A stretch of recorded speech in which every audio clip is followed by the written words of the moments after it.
A writer's life, so far as I can discern, seems to consist largely of being rejected.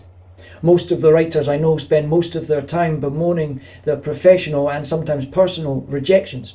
And the thing to remember when you are rejected is that you are in really good company.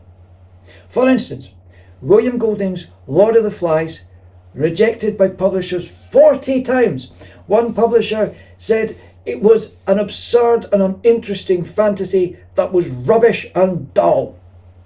It's now sold 25 million copies in English alone. It's been translated into every major language, and Golding's won the Nobel Prize for Literature.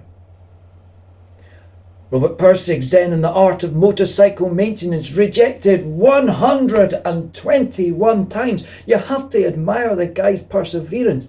Lesser men would have quit after the 120th rejection. John Kennedy Toole received so many rejections that he killed himself. And his mother persevered with the manuscript, and it was eventually published posthumously, and it won the Pulitzer Prize in 1981. Stephen King's Carrie, rejected by publishers 40 times. One publisher said, "The trouble is, there is simply no way this will sell." Sold 1 million copies in its first year, and it's been selling ever since. And what about this? Anne Frank's Diary. Anne Frank's Diary. One publisher said, "The girl doesn't, it seems to me, have a special perception or feeling that would lift that book above the curiosity level." There have been many experiments done in which journalists have sent off classic works to publishers and agents as though they were new pieces of writing, and they're invariably rejected. For instance, the Times did it recently with a V.S. Naipaul book. They typed up the opening chapters and sent it off as if it was the work of an unpublished writer. And of course, it was unanimously rejected, even by the publishing house that year had sold however many thousand copies of that book.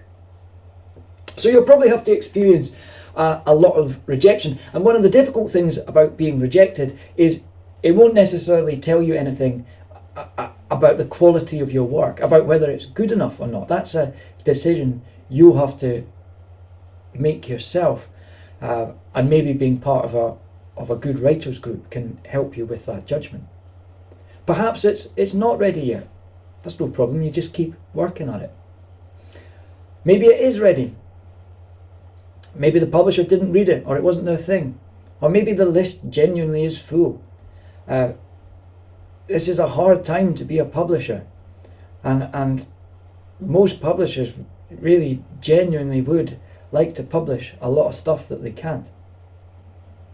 Either way, don't ever let rejection get you down. It comes with the territory.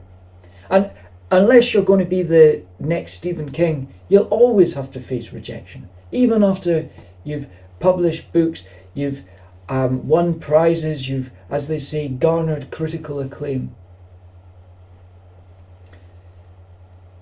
So keep going. Keep going. Very often the difference between published and unpublished writers is that the published writers didn't give up. Stick at it. And remember Gordon Lish's advice. He said, "I see the notion of talent as quite irrelevant. I see instead perseverance, application, assiduity, will, desire, desire, desire." Thanks for watching, and good luck with your writing.